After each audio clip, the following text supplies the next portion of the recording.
નમસ્કાર મિત્રો, હું છું મેઘા અને સ્વાગત છે તમારું આપણી ચેનલ ટેક સ્કૂલ ગુજરાતીમાં. આજના વિડીયોમાં આપણે આધાર કાર્ડ વિશેની ઘણી જરૂરી માહિતી વિશે વાત કરીશું. તો આ વિડીયોમાં તમે અંત સુધી અમારી સાથે જોડાઈ રહેજો, જેનાથી તમને પૂરેપૂરી જાણકારી મળી જાય.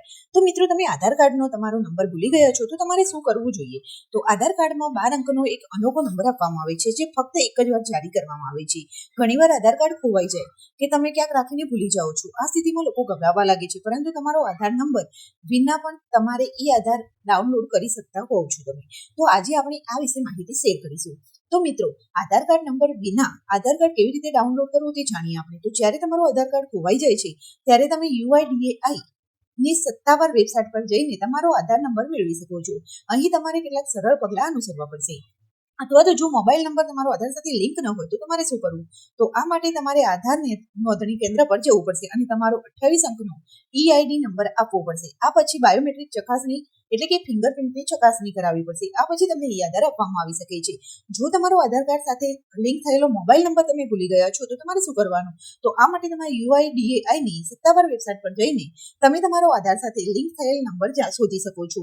જો બેંક ખાતા સાથે જોડાયેલ આધાર નંબર ચોરી થઈ જાય તો તમારે શું કરવું જોઈએ? તો આધાર કાર્ડમાંથી પૈસા ઉપાડવા માટે ફક્ત આધાર નંબરનો હોવું જ પૂરતું નથી. તમારો મોબાઈલ નંબર અને બેંક ખાતા સાથે લિંક હોવું જોઈએ, જેથી તમારે નકલ અને બાયોમેટ્રિક ચકાસણી જરૂરી છે. આધાર કાર્ડ અંગે કઈ સાવચેતી તમારે રાખવી જોઈએ? તો તમારા આધાર કાર્ડને હંમેશા સુરક્ષિત રાખો. જો જરૂરી હોય તો આધાર કાર્ડનો માસ્કનો ઉપયોગ કરો, જે આધાર નંબર છુપાવે છે. UIDAI વેબસાઇટ પરથી વર્ચ્યુઅલ ID પણ જનરેટ કરી શકો છો, જે વધુ સુરક્ષિત રહેશે.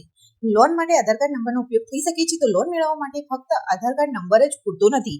આધાર નંબર સાથે વધુ માહિતી જેમ કે તમારે OTP, પાન, બેંક વિગતો વગેરે આપવી પડે છે. તમે તમારો મોબાઈલ નંબર કેવી રીતે આધાર કાર્ડમાં અપડેટ કરી શકો છો? તમારા મોબાઈલ નંબરને અપડેટ કરવા માટે તમને નજીકના આધાર કેન્દ્ર સેવા પર જવું પડશે અને આધાર અપડેટ ફોર્મ ભરીને બાયોમેટ્રિક ચકાસણી કરાવવી પડશે. ત્યારબાદ તમે તમારો મોબાઈલ નંબર અપડેટ કરાવી શકો છો.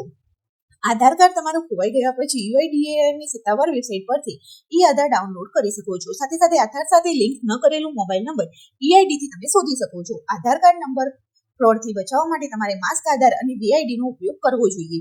બેંક ખાતામાં ચોરીથી બચવા માટે તમારે આધાર કાર્ડ સાથે મોબાઈલ નંબરને લિંક કરાવવો જરૂરી છે, જેનાથી તમારા આધાર કાર્ડનો મિસયુઝ ના થાય. તમારો મોબાઈલ નંબર અપડેટ કરાવવા માટે UIDAI ની વેબસાઇટ અથવા આધાર કેન્દ્ર પર જઈ અને તમે તમારો મોબાઈલ નંબર અપડેટ કરાવી શકો છો. તો મિત્રો, આજના વિડીયોમાં બસ આટલું જ. તમે આધાર કાર્ડ સંબંધિત કોઈ પણ અન્ય માહિતી જાણવા માંગતા હોય તો તમે મને કમેન્ટ કરીને પૂછી શકો છો, અથવા તો તમે કમેન્ટમાં એ પણ જણાવી શકો છો કે અમે આ માહિતી જાણવા માંગીએ છીએ, તો હું એના ઉપર સ્પેસિફિક એક વિડીયો બનાવી દઈશ. તો મિત્રો, આજના વિડીયોમાં બસ આટલું. અંત સુધી તમે અમારી સાથે જોડાઈ રહ્યા તેના બદલ તમારો ખૂબ ખૂબ આભાર અને મળીએ આવા બીજા નેક્સ્ટ વિડીયોમાં આવી સારી માહિતી સાથે.